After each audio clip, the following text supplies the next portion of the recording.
Means തിരുവോണത്തിന് ഞാൻ എന്തൊക്കെ കഴിച്ചിട്ടുണ്ടെന്നാണ് ഇന്ന് കാണിക്കാൻ പോകുന്നത്. അഫ്കോഴ്സ് സദ്യയാണ് കേട്ടോ. ഇഞ്ചി, നാരങ്ങ, മാങ്ങ, പച്ചടി, കിച്ചടി, അവിയൽ, തോരൻ, പിന്നെ കൂട്ടുകറി, പിന്നെ പരിപ്പ്, പപ്പടം, പിന്നെ ബാക്കി വീഡിയോ എടുത്തില്ല കേട്ടോ. പിന്നെ സാമ്പാർ വെച്ചിട്ടുണ്ടായിരുന്നു.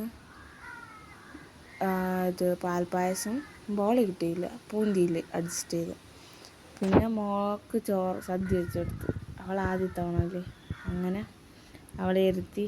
അവൾ കഴിച്ചില്ല, എന്നാൽ കഴിപ്പിച്ച് അവളമ്മ ആ ഒരു രീതിയാണ്. അവൾ സദ്യ കഴിക്കുന്ന വീഡിയോയാണ് കേട്ടെ, ഒന്ന് കണ്ടു നോക്കേ. Your eyes got my heart falling for you. You're messing with my heart and I still wanna love you. I wanna spend my life